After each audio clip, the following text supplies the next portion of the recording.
Para construir una mejor sociedad, necesitamos primero ser capaces de generar riqueza. El mayor pecado del empresario es la soberbia. Aprendes cuando tienes mente abierta, cuando observas el mundo desde otros ojos. La formación universitaria no está diseñada para hacer negocios y para hacer empresa. La educación tradicional no le sirve a la formación empresarial. Un empresario en su proceso de análisis y de toma de decisiones tiene que ser lo más objetivo posible. Una persona por sí sola, por más brillante que sea, no va a construir él o ella solo una gran organización. Y recuerda que si no te has suscrito, es buen momento para que te siga llegando mi podcast. El día de hoy vamos a hablar de los errores que frenan a las empresas y qué tienen en común los negocios que sí logran crecer de verdad. Qué habilidades debe tener un buen director y cómo pasar de emprendedor a empresario. Está con nosotros Antonio Casanueva, director de educación ejecutiva del IPADE Business School. Esto es Construyendo Sueños. Mi estimado Antonio, de verdad me siento muy feliz que estés aquí, porque al público le tengo que decir que fue mi maestro en el IPADE, director aquí en el IPADE Jalisco, y pues hemos convivido mucho. Te admiro mucho, tus clases eran de mis preferidas, y te lo digo de frente aquí al público porque me encantaban, que eras muy firme y aprendí demasiado de esas. En verdad, gracias por venir a mi podcast. No, encantado, un gusto estar contigo. Sabes que es recíproco el cariño, la admiración en 10 años, más de 10 años de conocernos, y he visto cómo han ido evolucionando tus empresas, pues desde la primera vez que nos conocimos, que me hablabas de esa interés que tenías por ser notario, a pues este hub de emprendedores, a cómo has ayudado a mucha gente. Y me parece que en muchos sentidos, Brandon, tus empresas y los ecosistemas que has ido creando muestran lo que nosotros pensamos en el IPADE.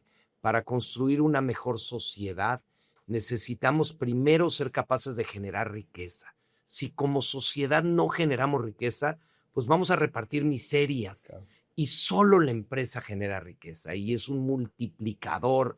Me comentaba tu community manager y me decía, oye, es que nos hace crecer a todos. Y creo que esa es la labor de un líder, hacer crecer a los colaboradores, pero también al ecosistema en conjunto, a los proveedores, a los clientes, a los que interactúan directa o indirectamente. Entonces, por eso es un gusto estar aquí contigo. No, me encanta y desde el IPADE me di cuenta y cada vez más mi mente se ha clarificado mucho en los últimos 10 años, tengo muy claro como el objetivo de mi vida, de la empresa, pero comparto muchísimo esos valores, se han fortalecido todavía mucho más. Yo soy alguien que soy muy duro, o sea, con hacer las cosas limpias, bien, o sea, a mí me vas a ver que me caen, aborrezco los factureros, los que hacen negocios ilícitos, aborrezco, no puedo estar sentado en la misma mesa porque yo tengo muy claro que soy contrapeso y somos y debemos ser el contrapeso para que los chavos que nos escuchan sepan que sí se puede hacer un buen negocio y ayudar a tus colaboradores, a tus proveedores, pagarles bien y en tiempo y todo el mundo que crezca contigo, sí se puede. Además, le das la vuelta más rápido. O sea, si pensando en el proveedor, por ejemplo, si aquel empresario que le retrasa el pago al proveedor, si lo vemos como un conjunto, se retrasa todo. Y entonces, sí, a lo mejor en ese momento en capital de trabajo tienes un beneficio, pero si al contrario hacemos que todo el ecosistema vaya mucho más rápido, al final le dimos la vuelta, claro, muchas más veces y todos hacemos más dinero. Y hay más confianza y todo fluye mejor. La corrupción, y lo explicas muy bien en el tema de los factureros o de cualquier otro tipo de trampa que hay, la corrupción ensucia y nos afecta a todos. Totalmente. Me voy a ir a un poco más de 10 años que nos conocimos, porque tú sabes que yo soy un embajador del IPADE, ¿no? Ahí en mis presentaciones siempre viene MBA por el IPADE. Me siento muy orgulloso de haber sido parte, ser parte todavía, pues, cada cierto tiempo voy al IPADE. Y hay una frase que de hecho mencionaste en el podcast de mi amigo Pavo, muy bueno, y que yo la menciono demasiado y creo que muchos egresados del IPADE la mencionamos, que es el IPADE me cambió la vida. Yo lo voy a decir públicamente porque para mí sí fue un antes y después en mi mentalidad, pero quiero que tú me comentes, Antonio, ¿por qué tanta gente dice el IPADE me cambió la vida? O sea, a veces ya hay empresarios consolidados que también dicen que el IPADE les cambió la vida. ¿Por qué crees que lo digan tanto? Fíjate que el IPADE tiene varias cosas que ayudan al proceso empresarial. Em, Primero te ponemos con empresarios de tu nivel. El trabajo directivo es un trabajo solitario y entonces el empresario muchas veces no sabe con quién rebotar ideas. Cuando estás tú solo, el problema se ve muy grande. Cuando estás rodeado de otras personas, te das cuenta que otros tienen problemas similares a ti y que la perspectiva te ayuda a no encasillarte. Entonces, lo primero que hacemos es que te ponemos con otros empresarios y luego tenemos una metodología que no discute tu problema, a diferencia de un consejo de administración donde el foco pues son los objetivos de tu organización. En el IPADE discutimos otro texto. Es un caso común, en donde no hay un involucramiento emocional. Entonces puede ser mucho más abierto. Y como las discusiones son intensas, como la propia metodología hace que tengas que estar discutiendo cada semana con tus compañeros, nos quitamos máscaras y nos mostramos tal como somos. Y eso hace que hagas grandes amistades. A muchos empresarios lo que les da es confianza, esa confianza de darse cuenta que pueden ir a más, que pueden tener proyectos mucho más magnánimos. Y ese proceso que al final se convierte, y perdón el lugar común, en aprender a aprender, es lo que transforma, lo que cambia. Entonces es un proceso de desarrollo de virtudes y las virtudes son las que te convierten en una mejor persona, en un mejor director, en un mejor líder, en un mejor empresario. Pero creo que cada historia es distinta. Yo cada vez huyo más de las recetas de cocina. Entonces, tú viviste algo muy distinto que lo que vivieron tus compañeros, porque llegaste en un momento, pues, completamente distinto a lo que estaban otros, ¿no? Y entonces hace que tú vas construyendo tu propio IPADE. Me encanta. Rebotaste demasiadas ideas que yo viví en el IPADE. Pero una muy importante es que yo vi que muchos de los que estábamos ahí, como ya muchos son casos ya personas con éxito, ¿no? Ya sean corporativo o emprendimiento o empresas familiares, normalmente muchos llegamos con un ego muy elevado, porque normalmente pues, la gente que nos escucha exitosa, y hay que reconocerlo, pues tu familia a veces eres el líder de la familia ya porque eres exitoso económicamente y todo te dicen que sí. Tus colaboradores todo te dicen que sí. Y también muchas veces tus amistades todo ya te dicen que sí. Entonces tú crees que ya lo que dices es real. Y cuando yo llegué al IPADE, te lo digo, pues traes esa mentalidad un poco, te das cuenta, oye, no, me llené de otros 59 fregones. Entonces, te nivelas, hasta ves gente que dices, está mucho más arriba que yo en este momento y lo admiro. Y crees que también lo dijiste mucho de desarrollar las virtudes, pero a todos los empresarios exitosos que a veces no tienen con quién rebotar o que creen que ya son lo más grande que hay, ¿crees que ayude también para modular ese ego, mejorar las virtudes y rebotar? El mayor pecado del empresario es la soberbia. Entonces, cuando crees que ya lo sabes todo, cuando crees que tu éxito por el hecho de que lo has hecho bien en el pasado se va a replicar en el futuro, en ese momento dejas de aprender. Aprendes cuando tienes mente abierta, cuando observas el mundo desde otros ojos. Entonces, si crees que nadie está a tu nivel, si tienes esa arrogancia tan grande, entonces pues dejaste de aprender. Y es muy difícil que a ese empresario que lo describes muy bien, que todo el mundo se rinde ante él o ante ella, pues que alguien le diga estás equivocado. Entonces a muchos En el IPADE es la primera vez en varios años que la gente le dice estás equivocado. Y ahí está el proceso de aprendizaje. Cuando alguien te dice estás equivocado, no estás viendo el panorama completo, pero solo se lo aceptas cuando te das cuenta que tu interlocutor pues tiene las herramientas suficientes para podértelo decir. Y que lo hace después de cierto tiempo de buena manera con una amistad, ¿no? Creo que esa es otra cosa muy importante, que cuando la gente va al IPADE no va a demostrarle nada a nadie. O sea, no llegas en un momento de tu vida empresarial y personal, bueno, que has conseguido muchas cosas, entonces no vas a presumir, vas a aprender genuinamente a aprender y entonces esa apertura, otra vez, te muestra auténtico, tal como eres, y por eso se generan amistades y por eso hay discusiones que enriquecen y generan conocimiento. Sí. Y también hay gente que te ve, y te voy a contar una anécdota del IPADE, y que ve cosas que igual tú no estás viendo de tus capacidades. Y a mí me pasó con mi amigo, queridos amigos Juan Pablo Mejía, que lo conoces bien. Pues socio fundador de 100 Ladrillos, Yo Te Presto, alguien muy inteligente y muy visionario. Y no se me olvida, no se va a olvidar nunca en mi vida, pero en una comida después del IPADE, yo hacía placitas, ¿te acuerdas? De 6, 8, 20 localitos ahí, muy bonitas. Yo estaba feliz ahí. Estamos ahorita en un edificio, ¿no? Como en el piso 12. Aquí va a ser otra de esas placitas. O sea, yo ya tengo renders que este edificio van a ser 3 pisos, Antonio. Y él, en esa comida me dijo, ¿por qué sigues haciendo placitas? Yo te veo tu capacidad, yo te veo lo que puede ser. ¿Por qué no empiezas a hacer ciertos edificios, proyectos más grandes que yo sé que te gustaría? O sea, nadie, ¿quién me hubiera dicho en mi vida realmente, tú puedes, como que no, y no tengas límites? Y él me abrió y cambié este proyecto y compré otra casa al lado y hice mi primer edificio.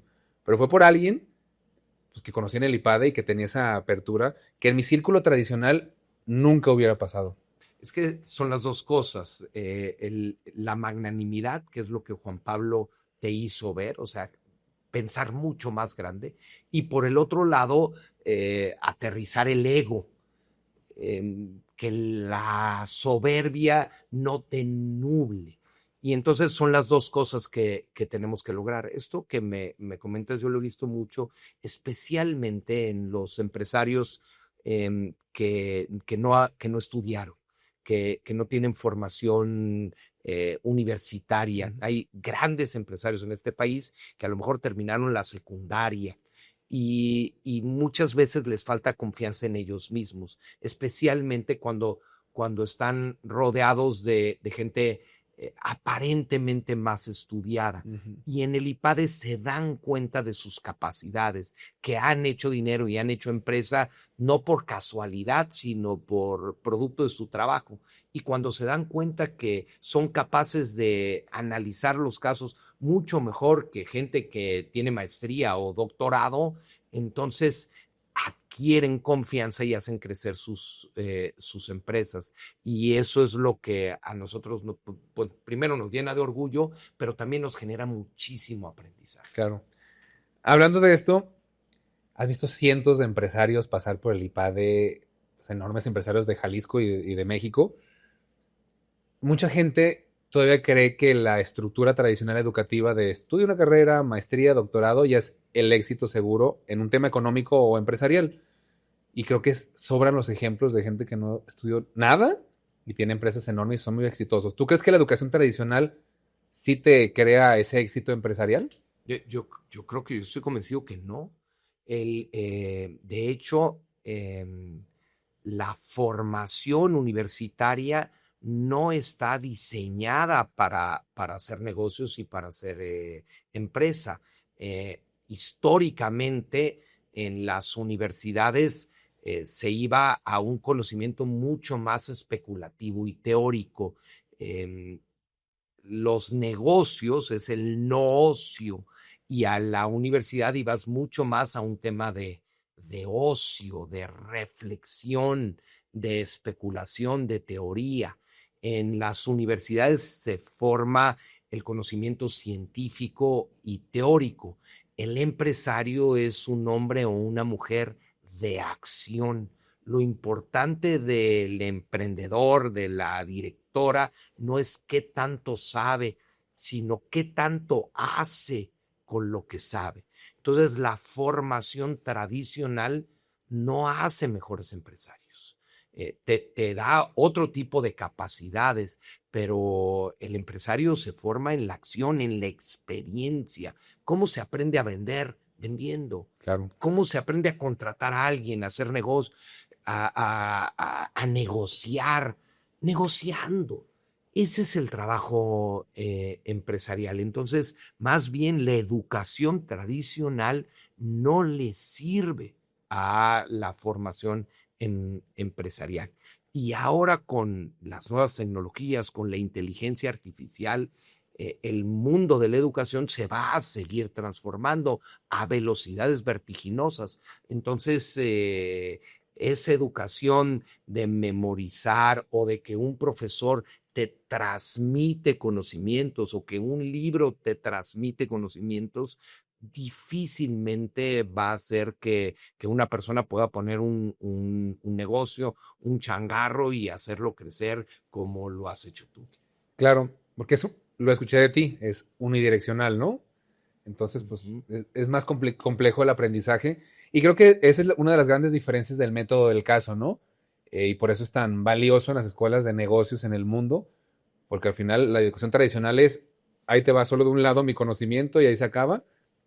¿Y qué ventajas ves en el método del caso en el mundo empresarial, a diferencia de una educación tradicional, de leer pues, un libro de negocios, a sentarte en un lugar como el IPADE? ¿Qué mejoras ves? El método del caso te amplía la perspectiva. Les damos el mismo texto a un grupo de personas, cada uno tan seguro de sí mismo y de sus puntos de vista. Lo que descubre es que siempre puede aprender de los demás. Entonces, el método del caso te permite ponerte en los zapatos de otro. Entonces, a lo mejor en una empresa tomas decisiones trascendentes en un año, 2 o 3, a lo mejor un poco más si vas en un gran crecimiento. En un programa del IPADE, en 8 meses, pues a lo mejor aceleras lo que pasaría en la empresa en 10 años. Tú que hiciste el MEDEX, en esos 2 años, pues viviste situaciones que a lo mejor te hubieras tardado 15 años en tus empresas. Entonces, es proceso de análisis, de toma de decisiones y de implementación, rodeado de gente talentosa que acelera la adquisición de experiencia, acelera el mundo, pero también te va generando confianza y vas haciendo una serie de relaciones que luego te van acompañando el resto de tu vida. Claro. A mí el IPADE me encantaban ciertas, digo, unas materias más que otras, claramente, pues por gustos personales, pero ciertos temas, por ejemplo, de comercialización, pues me encantaba, porque aparte, los que no sepan del método del caso, pues te cuentan Apple o Kodak o la que sea, en 1999 tenía una situación en particular y un problema en particular, y a mí que me gusta leer mucho temas de negocios, pues me sentía dentro de la empresa, ¿sí sabes? Y al final, pues yo creo que es lo más cercano que puedes tener a resolver un problema real, porque te ponen en la situación, en el momento, con el problema adecuado, y es, ¿tú qué harías? Pero después escuchas a muchos de tus compañeros y cada uno piensa diferente y ves que como en la vida real hay muchas posibles soluciones, y eso es, pues sí lo sentí como un laboratorio lo más cercano, y te lo tengo que decir, como cuando tenía unos 6 meses en el IPADE, que duramos 2 años en el MEDEX, hubo una decisión que tomé ya sé que nos dicen mucho no tomen decisiones ahorita porque te está moviendo todo tu forma de estructurar, pero hubo una decisión que tomé que sabía que sí era la correcta por lo que había aprendido y rebotado, que yo ese día dije, el IPADE ya está pagado, ¿sí me explico? O sea, a mí se me hacía increíble porque dije, esto es, qué rápido tuve una buena decisión, que dije, ya lo que me queda año y medio ya me salió gratis porque ya está pagado por esta decisión que tuve después de un rebote de muchas ideas. No atrabancada, me esperé unos días, dije, no, sí, claro que es la correcta por esto, y lo tomé. Y fue por eso, por llevar a una situación lo más real posible a través del método del caso. Y además tratamos de ayudar a que el empresario vaya desarrollando objetividad. Los seres humanos estamos llenos de emociones, de pasiones, de sesgos, de prejuicios que influyen en nuestro día a día, en nuestro trabajo. Y esas emociones son muy buenas porque, por ejemplo, tú que tienes una gran pasión por hacer las cosas, has sido el motor para construir lo que has hecho. Pero cuando no estás consciente de los sesgos, de las emociones, de los prejuicios, eso te resta objetividad y no te permite ver el panorama completo. Un empresario en su proceso de análisis y de toma de decisiones tiene que ser lo más objetivo posible. Y eso es lo que intentamos en el análisis de los casos. Y entonces, la primera etapa en todo caso es separar las opiniones de los hechos. La opinión me pertenece a mí. Puede ser muy buena o muy mala opinión, pero es mi opinión. En cambio, el hecho no le pertenece a nadie. El hecho es objetivo. Entonces, la primera parte de todo análisis tiene que partir de los hechos y no de los prejuicios o de los sesgos. Y creo que ahí es donde cuando lo entrenas, vas desarrollando una capacidad de ver lo que los demás no ven. Y es muy común en consejos de administración o en procesos de planeación estratégica que la gente diga, oye, fulanito de tal ve lo que nadie más ve. Oye, parece que los estados financieros le gritaran, no le hablaran. O estamos viendo el mismo balance, pero ¿por qué él está viendo cosas que yo no? Porque fue entrenado, porque fue desarrollando esa serie de habilidades que es lo que buscamos metodológicamente. Claro. Sí, después de hacerlo durante 2 años, esa separación de hechos y después ya soluciones, se te hace una estructura mental distinta, ¿no? Alguien que tiene conmigo desde que creé casi el grupo inmobiliario, Gemita, en mi directora de operaciones, que inició hace 10 años siendo asistente y ha crecido hasta ahorita. Pero ella me dijo que sí vio un cambio extremo en mi forma de tomar decisiones después del IPADE. Mucho más centradas, mucho más objetivas y eficientes, tal cual. Todo te lo estoy rebotando lo que me dices con cosas que a mí me dijo gente cercana. Es justo eso, o sea, me dijeron, es que es diferente, no es como que el problema y rápido lo que se me ocurre, no es como vamos a analizarlo, vamos a diferenciar todo y pensar bien en las opciones que tenemos. ¿Y qué es lo importante? Porque al final, el dicho, ¿no? La cabra tira para el monte. Entonces, es fácil después regresar a los hábitos anteriores. Entonces, tienes que estar constantemente reentrenándote, ¿no?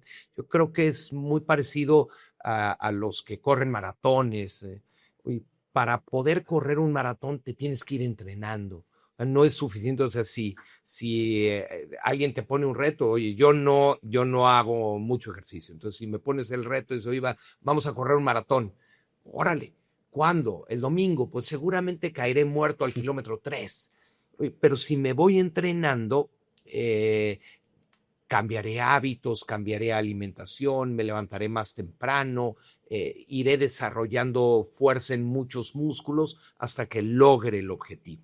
Pero ¿qué pasa una vez que corres el maratón? Si dejas de hacer ejercicio, regresas al estadio anterior o inclusive peor que el estadio anterior.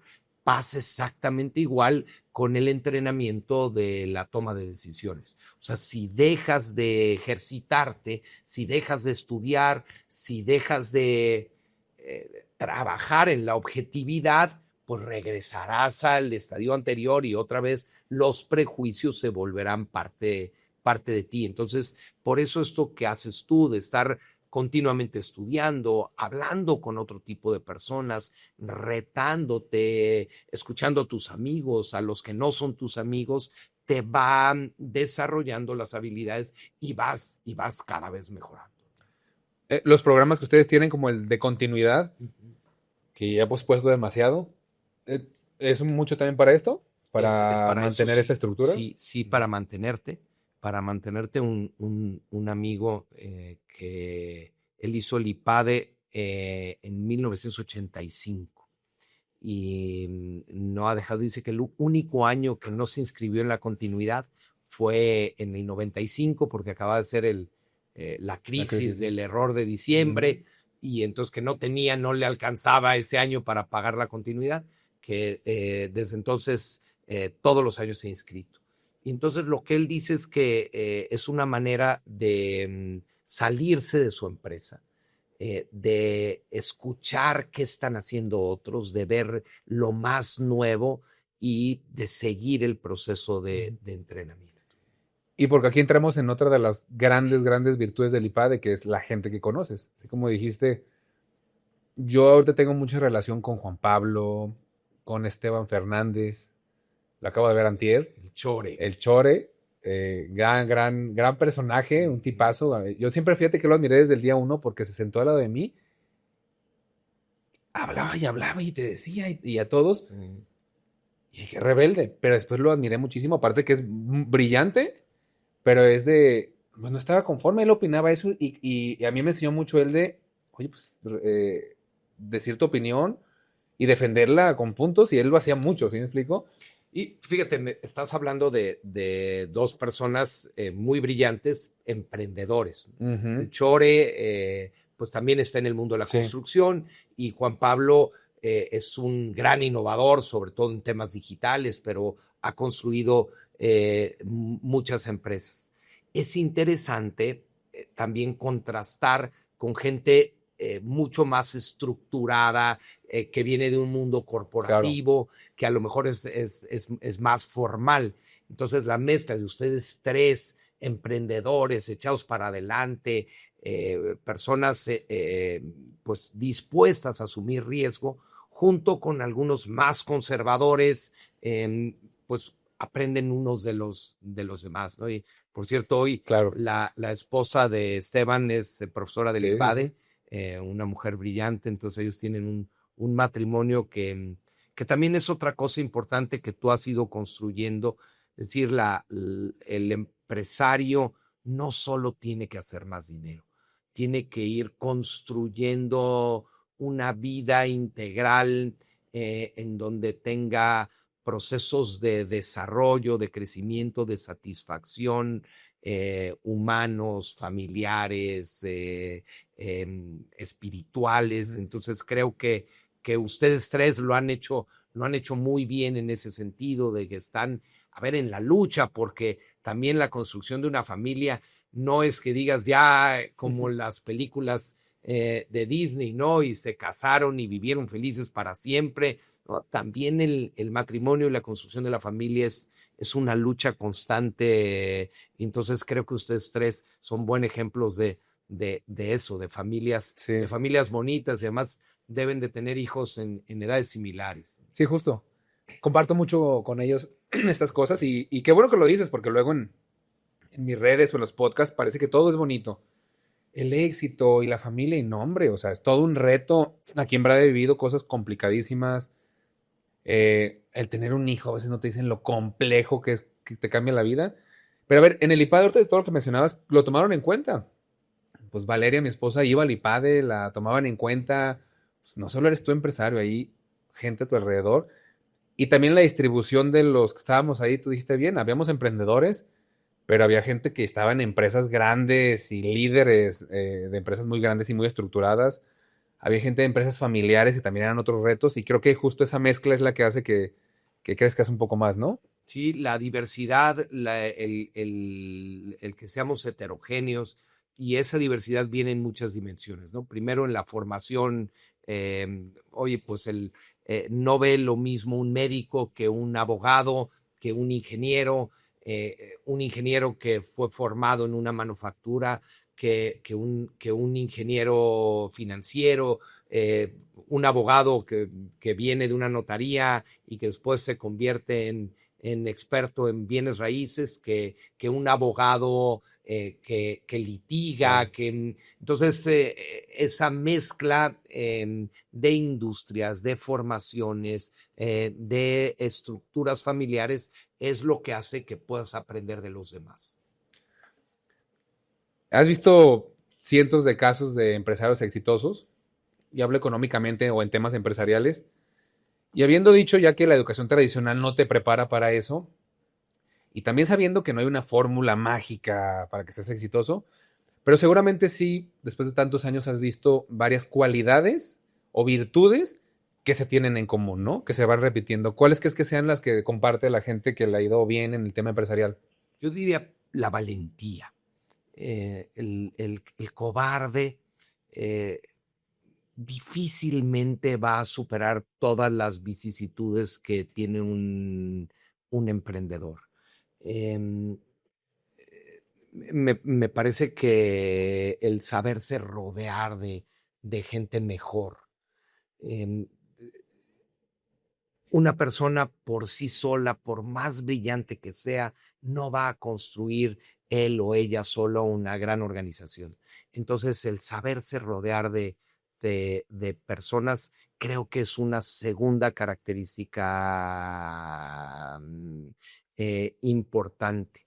Y hoy está muy de moda la resiliencia, el saberte, el que no te derrotes fácilmente o que te recuperes de los fracasos, que va de la mano con la tolerancia a la frustración. Un buen vendedor sabe que te van a cerrar muchas puertas. Un buen emprendedor sabe que no todos los proyectos van a ser exitosos. Entonces tienes que tener tolerancia a la frustración, resiliencia, y el querer seguir aprendiendo, la magnanimidad, el ver lejos, el tener una amplitud de miras. Yo diría que por ahí serían como las grandes cualidades natas que tienen los empresarios exitosos, pero van desarrollando las virtudes clásicas, ¿no? Las virtudes clásicas que son la prudencia, es decir, tomar la decisión en el momento adecuado y luego implementarla, la templanza, el no dejarte llevar por tus emociones, la justicia y la fortaleza. Entonces, creo que esas virtudes clásicas son las que tenemos que ir desarrollando en nuestra vida diaria. Y cuando hablamos de virtudes, a mí me gusta siempre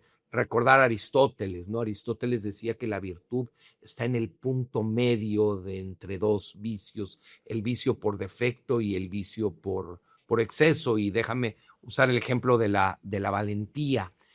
La valentía es el punto medio entre el vicio por defecto que no tienes, la cobardía, y el vicio por exceso, que es arriesgarte de más.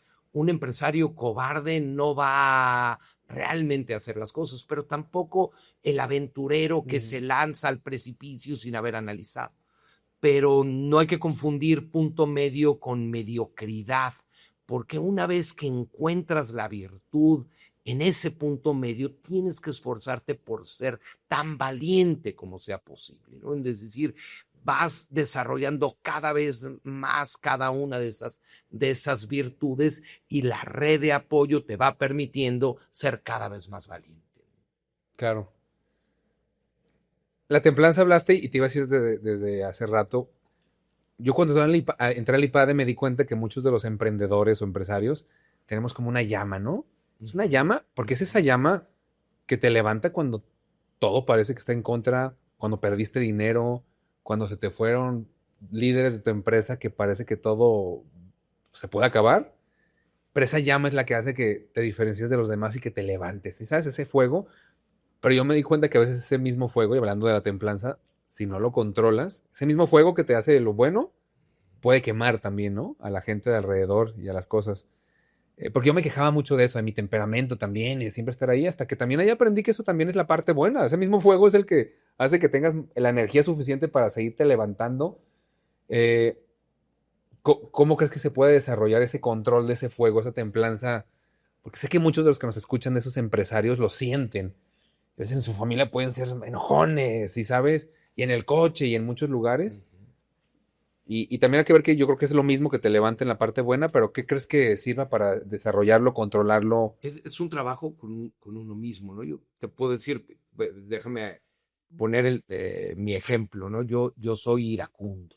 O sea, yo tengo ese vicio que de repente pierdo la compostura y tengo ataques de ira. Me pasaba desde niño. Y entonces, ¿qué intento hacer? Pues trabajar la ira, desarrollar la templanza para que en los momentos importantes de mi vida, de mis decisiones, no me deje llevar por esa pasión.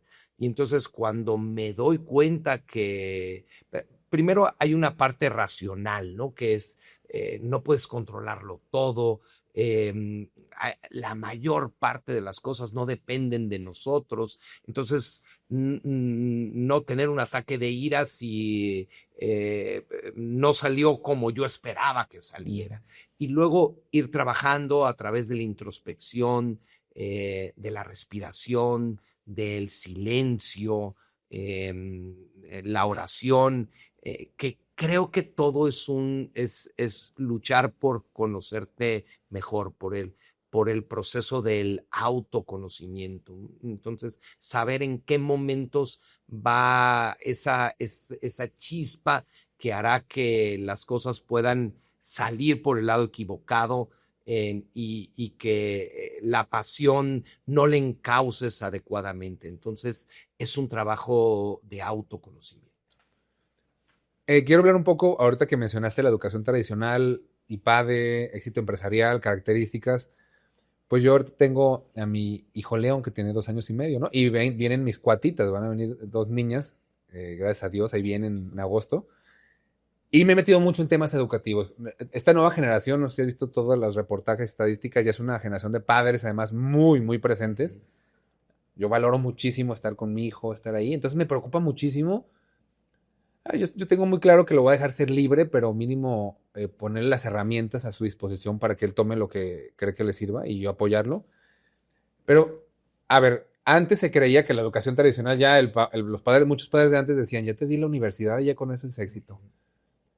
Muchos de los que me escuchan y amigos tienen esa gran duda de cómo complementar. O sea, hay unos que dicen ya no, que ya no estudien. Quiero que me digas qué sí te puede dar la educación tradicional para tus hijos, pero cómo complementar para que sí tengan ese éxito profesional, empresarial, que tú sabes que no lo obtienen allá, pero pues cuándo se los empiezas a meter, ¿no? Para que empiecen a... Porque a veces también todavía se complica mucho, Antonio, cuando vienen, ya son de una familia que tiene lana. Híjole, ¿cómo les creas esa hambre artificialmente? ¿Sí sabes? ¿Cómo replicas todas las situaciones que a ti hicieron que estuvieras aquí, ¿no? Esa persona que no tuvo ni la primaria, que seguramente tuvo una vida súper difícil, que puede ser que fue el motor de salir. Bueno, qué pregunta tan compleja te hago, ¿no? Pero más o menos, ¿qué crees que se puede hacer con un hijo para formarlo tanto en temas académicos como en temas empresariales? Cuando hablamos de la diferencia de la educación tradicional y de la educación del empresario, hablábamos, tú me preguntaste para un emprendedor, para alguien que quiere hacer un negocio. Pero me parece que la educación, la formación, si me regreso otra vez a los griegos, a este ocio, no es solo para poner un negocio. O sea, nosotros vamos a la escuela desde chiquitos para ser mejores seres humanos. O sea, no solo tenemos que preocuparnos, y creo que parte importante de tus hijos es que seguramente a ti te interesará que tus hijos sobre todo sean felices, sean buenas personas, no solo que sean empresarios exitosos, porque a lo mejor alguno de ellos quiere ser Claro. artista, o yo tengo una hija filósofa que no le interesan los negocios. Entonces, y está desarrollando una vida, está ahora Ella estudia una maestría en filosofía antigua y traduce griego antiguo y estudia el alma en el pensamiento de Platón. Entonces, y bueno, pues no va a ser dinero, seguramente, y no le interesa. Entonces, vamos a la escuela a aprender a pensar, vamos a la escuela a intentar ser mejores en muchos aspectos, no solo a hacer más dinero. Entonces, sí, seguramente hay gente que le ha ido mucho mejor en los negocios sin ser bueno en la escuela, sin haber terminado la primaria. Pero creo que la formación, la disciplina que te da la escuela es muy importante. Creo que en esta pregunta que me haces, que tiene muchas aristas, hay que también situarnos en el contexto actual, en un mundo digitalizado. Acabo de leer un libro de Jonathan Haidt, que te lo recomiendo mucho. Creo que la traducción al español del libro es La generación de la ansiedad y habla de los nativos digitales y cómo uno de los grandes problemas de esta generación, que también se le conoce como la generación Z, es que se han incrementado los problemas mentales, la depresión y la ansiedad. Lo que Jonathan Haidt explica y demuestra es que hay dos problemas en el mundo actual o en el trabajo que los padres hacemos con nuestros hijos en esta era de la digitalización, que seguramente se acrecentará con la inteligencia artificial. Dice que somos sobreproteccionistas en el mundo real y extremadamente liberales en el mundo digital. O sea, hoy la sociedad protege de más a los niños, ya no los dejan ir a jugar solos al parque, están extremadamente sobreprotegidos. En cambio, los dejamos completamente libres desde que son muy chiquitos en la digitalización. Y lo que Jonathan Haidt propone es exactamente lo inverso, que a los niños los dejemos ser niños, los dejemos jugar, los dejemos caerse, los dejemos construir su personalidad a través de la interacción con otros niños, del juego tradicional. Inclusive lo que él dice es que en las escuelas debería de haber mucho más recreo, mucho más tiempo libre y menos saturar a los niños de actividades y de tareas. Y en cambio deberíamos de ser mucho más restrictivos en un mundo digital que hoy todavía no conocemos. Jonathan Haidt dice que se deberían de prohibir los teléfonos celulares en las escuelas y que no se debería de permitir entrar a redes sociales hasta después de los 16 años. Te lo comento, lo terminé No, de me leer. encanta todo lo que estás Lo diciendo. terminé de leer la semana pasada y me ha hecho reflexionar mucho, me ha hecho reflexionar en mi vida como papá, en mi vida como profesor. Y creo que tiene razón, que no debemos de sobreestimular a los niños, que los debemos de dejar con mucha libertad, claro que supervisados, pero los debemos de dejar libres, que jueguen, que se ensucien, y entonces en la escuela también debemos dar muchos tiempos libres. En cambio, creo que tenemos que cuidar el tiempo que pasamos en el mundo digital. El mundo digital corremos el riesgo de perder juicio.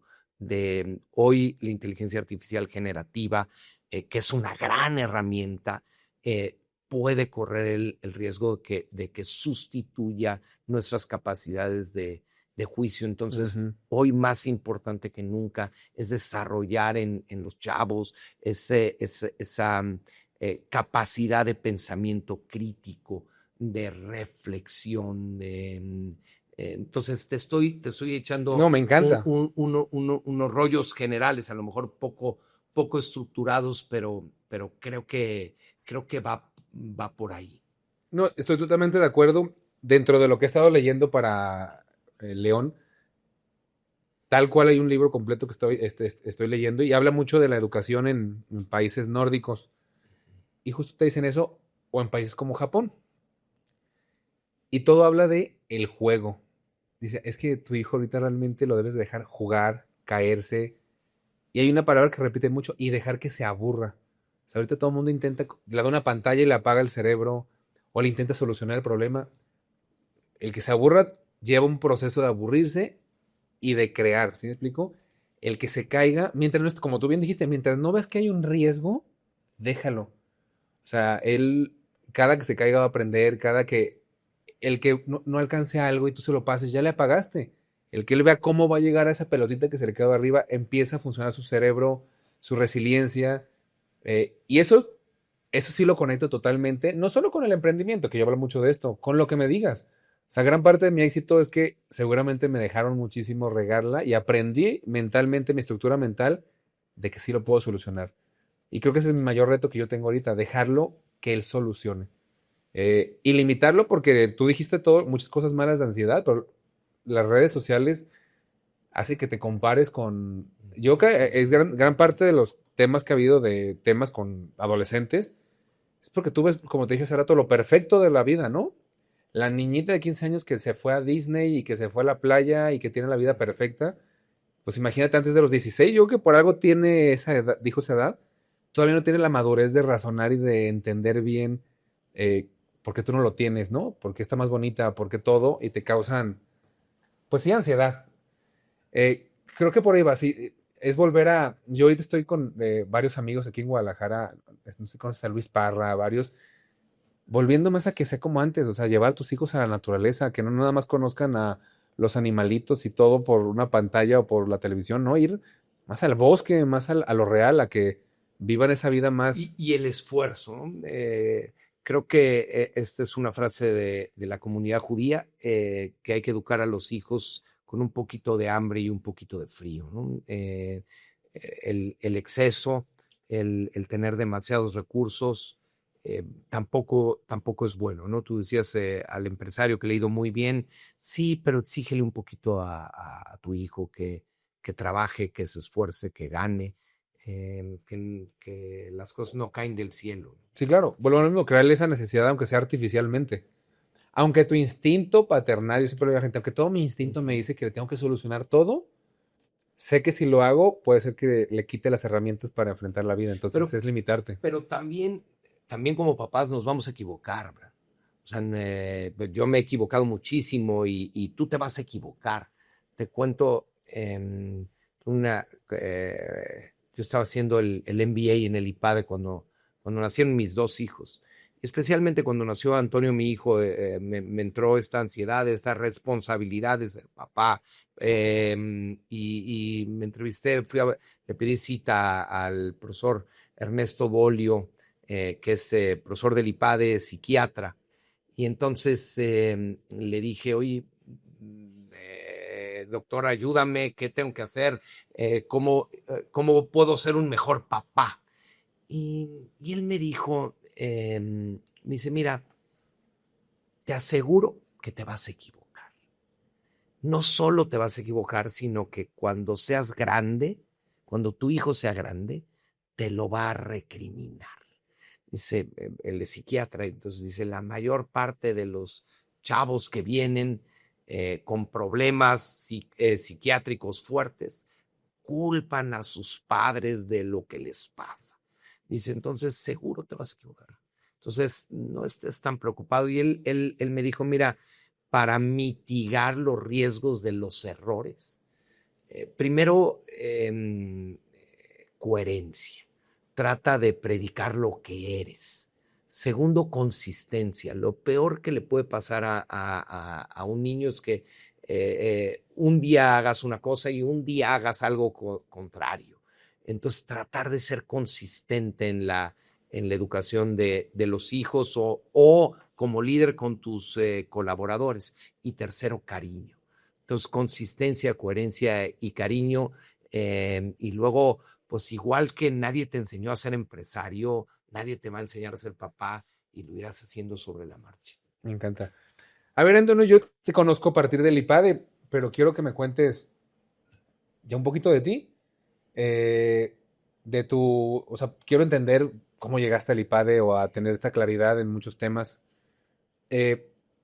Tampoco no voy a clavar tanto en detalles, pero cuéntame un poco desde tu infancia, ¿dónde creciste? ¿Cómo fue tu etapa en tu juventud, en tu niñez primero? ¿Cómo la recuerdas? Yo crecí en Puebla y recuerdo una infancia feliz. Jugaba mucho, mi vida giraba alrededor del béisbol. Entonces jugaba béisbol y pensaba en béisbol todos los días. Y me acuerdo una vez una maestra, porque pues te imaginas en el recreo jugábamos y dice, qué bueno que no soy tu mamá, por cómo traía la ropa de sucia. Entonces, después el béisbol, que en algún momento, vamos a decir, en la primera parte de mi vida, ocupó un momento muy importante. Llegué a convertirme en el que narraba los partidos de béisbol por radio en Puebla, y luego me hicieron gerente general del club de béisbol profesional de la ciudad, los Pericos de Puebla. Entonces fue una experiencia. No pude llegar a ser beisbolista profesional, mi capacidad física no me daba, no tenía buen brazo y si bien bateaba bien, no tenía el poder como para jugar en una liga más fuerte, pero me volví periodista, comentarista de radio y gerente general del equipo cuando tenía 23 años. En esa época yo emprendía, tenía un negocio de temas de alimentos, llegamos a tener una cadena de 4 sucursales. Y entonces combinaba mi tiempo en la universidad con en mi trabajo en la radio y en los Pericos de Puebla con mi cadena de tortillerías. Luego me dieron una beca para irme a España, un internship. Y entonces me dieron, de hecho, 2 becas. Una primera, el gobierno del País Vasco, y me fui 6 meses a Vizcaya. Después me dieron otra beca que en un banco trabajé. Estoy hablando de 1995. En México no había muchas oportunidades porque era la crisis, pero México acababa de entrar a la OECD y entonces eso abrió la oportunidad a que hubiera becas, internships en distintas partes de Europa. Entonces con eso conseguí estas 2 becas. Entonces trabajé 9 meses en un banco en Madrid, en el Banco Central Hispano. Y estando en el Banco Central Hispano, yo estaba muy enamorado de mi novia que vivía en Puebla, y entonces le pedí que se casara conmigo. Regresé a México a casarme, y el Banco Central Hispano era socio de Vital. Tenían Vital, un banco que hoy ya no existe. Antes de HSBC. Exacto, y entonces ellos eran socios o tenían una participación en Vital, y me recomendaron a Vital. Entonces regresé a México a casarme y me contrataron en Vital, y entonces en Vital trabajé 8 años. Vital me mandó, yo descubrí el IPADE porque Vital me mandó a estudiar el MBA al IPADE. Entonces así descubrí descubrí el IPADE y estando estudiando el MBA, descubrí mi vocación por la academia. Yo veía lo que los profesores lograban en nosotros, entonces yo dije, yo quisiera ser como ellos. Entonces terminé el MBA y quise probar si me gustaba realmente dar clases. Yo tenía el compromiso de regresar a trabajar a Vital y entonces me conseguí dar una clase en el TEC de Monterrey. Entonces daba una clase a las 7 de la mañana en el TEC de Monterrey y trabajaba en Vital. Hasta que cuando aburra a tu audiencia me callo. No, Fernando, me encanta. hasta que, y nada, lo disfrutaba mucho, me iba muy bien. Además, enseñaba con casos y era el único profesor que enseñaba con casos, y entonces me evaluaban bien mis alumnos. Claro. Y lo disfrutaba mucho. Luego, HSBC compra Vital, cambia mucho la estructura. Vital era un banco joven, el promedio de edad era 26 años, donde era una estructura muy plana, y HSBC era un banco muy jerárquico, tan jerárquico que cuando llegaba tu jefe de Inglaterra te tenías que poner la corbata del grupo con una reminiscencia militar. Y entonces un día ellos tenían una figura que se llamaba International Manager, que eran los que trataban, cuando compraban una empresa, un banco en otra parte del mundo, mandaban esos international managers a implementar la cultura. Y un día tuve una discusión con uno de ellos, con el que era el COO, y entonces yo estaba acostumbrado a que en Vital, si tenía una idea, iba con el director general, se la planteaba, si lo convencía me daba presupuesto, si no, bueno, pues regresaba a pensar otra idea.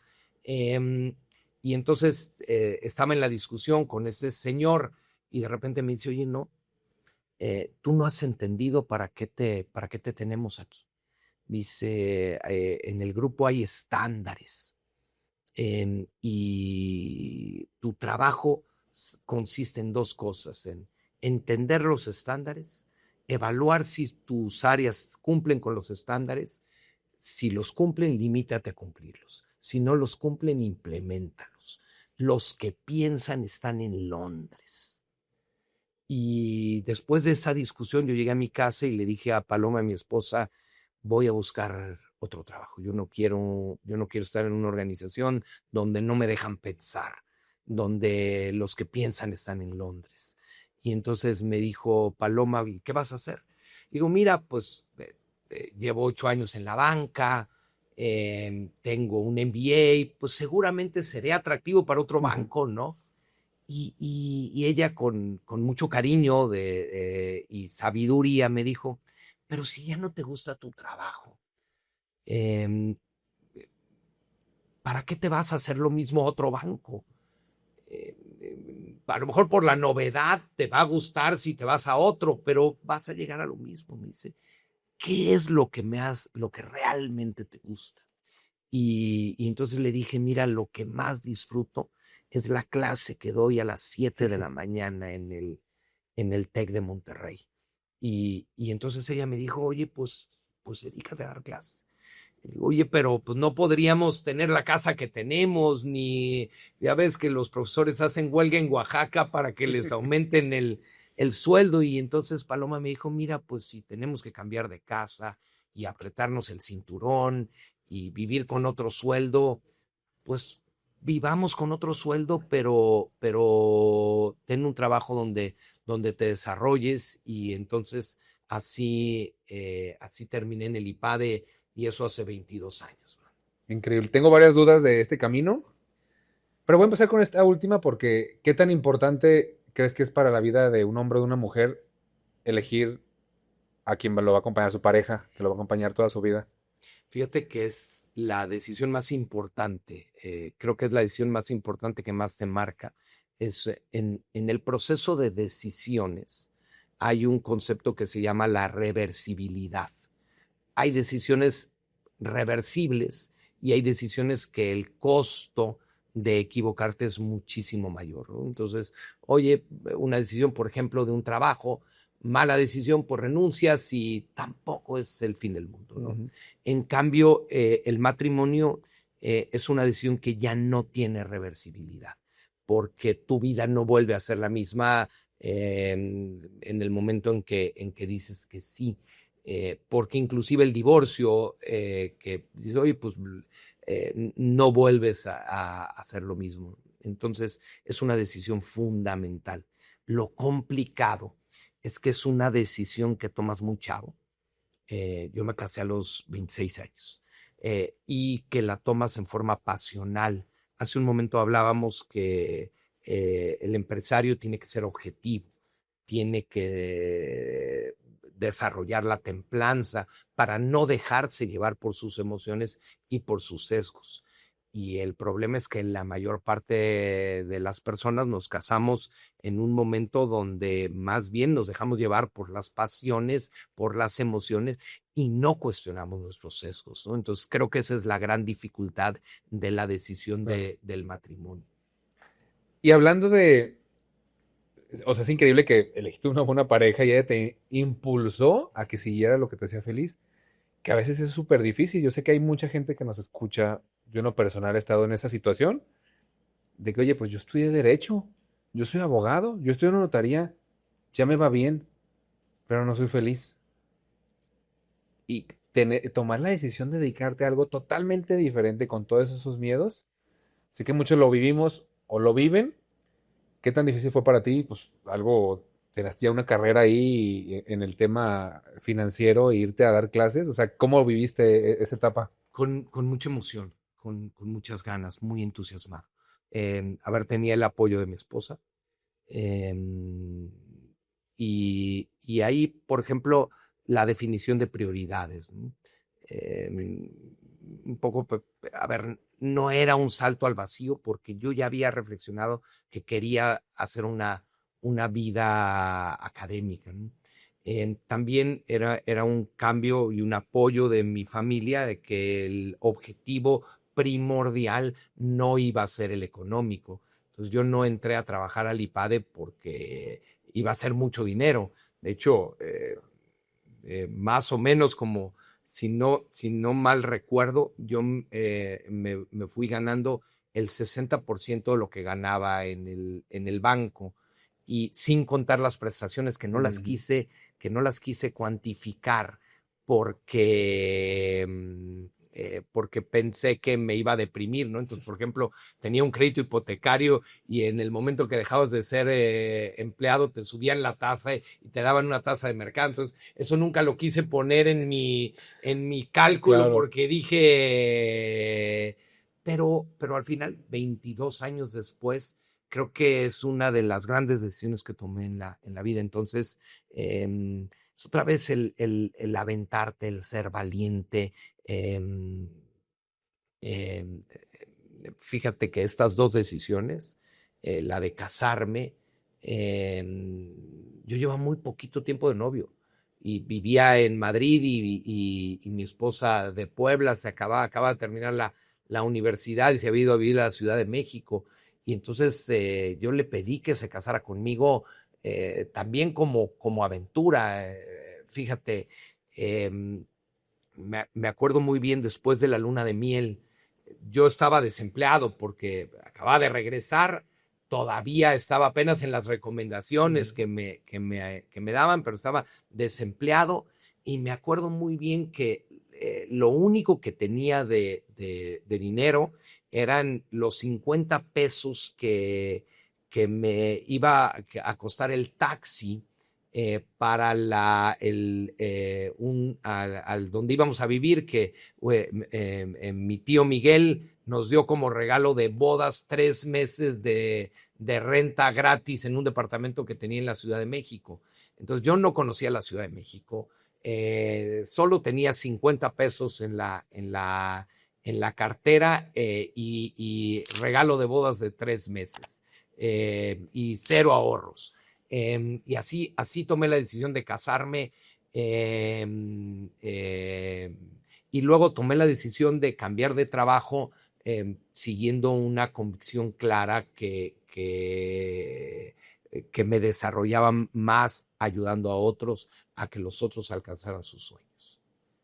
Sí, pero muy valiente en muchas de tus decisiones. O sea, suenan fácil contarlas, pero yo imagino estar sin lana, venir a otra ciudad y estar viendo y aventarte.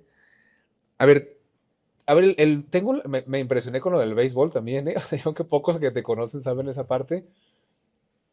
¿Sigues estando cercano al béisbol o lo dejaste? No, lo dejé.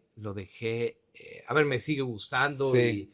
y veo Ves de algunos repente partidos. a Otani lo ves a veces que es Sí, un... sí, sí, es un fuera de serie. Sí. Y aquí tengo una gran amistad con José Luis González Íñigo, el dueño de los Charros de Jalisco, y con Íñigo, su hijo. Los dos son egresados del IPADE. Y entonces él me ha invitado varias veces al béisbol y platico de béisbol con él cuando he tenido oportunidad, pero en su momento, te estoy hablando de 1995, el béisbol en México era muy poco profesional y había mucha trampa, corrupción, droga, y eso me decepcionó mucho. Yo como un chavo romántico que cuando viví el deporte por dentro me decepcionó y eso me fue alejando. Pero ¿qué tan importante crees que sea para un hombre o una mujer tener hobbies en su vida? Yo creo que es fundamental porque el que tengas pasiones, el que tengas muchas inquietudes, creo que lo que tenemos que hacer es desarrollar la curiosidad y los hobbies, el ocio, te van desarrollando ese tipo de cosas. Oye, en la primera parte, quería ver con tus papás, pues veo que te dedicaste a varias cosas. Siento que, o cuéntame, ¿te apoyaban mucho en lo Sí, que sí, tenías? sí, ¿Era muy abierto? ¿Qué relación tenías con ellos? muy buena relación con mis papás, gran relación. O sea, mi papá siempre fue un hombre al que admiré muchísimo, muy, muy cercano. Muchas pláticas tuvimos, siempre me apoyó. Y mi mamá, una mujer entregada a sus hijos, ella nos llevaba, se levantaba cuando jugábamos béisbol, ella iba y recogía a mis amigos, nos llevaba a jugar a donde fuera, siempre estuvo detrás de nosotros. Mi querido Antonio, agradezco muchísimo todo lo que hemos hablado. Te admiro mucho. ¿Qué mensaje quieres mandarle a todos los empresarios, emprendedores, sobre todo a los emprendedores, que es mucho el público que me sigue, que están iniciando, que pues, igual si tienen muchos miedos, mucha incertidumbre, no traen mucha lana, pues parece cada vez más difícil emprender en México? ¿Qué mensaje les darías? Que sean valientes, que se arriesguen, que piensen en grande y que no dejen de estudiar, que no dejen de reflexionar, que este proceso de estar continuamente pensando, ejercitándose, les va a ayudar en su proceso de emprendimiento. Que se rodeen de buenas personas, que se rodeen de gente que sea mejor que ellos, que los van a hacer crecer. Me encanta. Te agradezco muchísimo por estar en el podcast, mi estimado Antonio. Yo soy el agradecido a toda tu audiencia. Les mando muchísimos saludos y ojalá que la mayor parte de los que te escuchen se planteen algún día hacer el IPADE, que piensen que el IPADE es un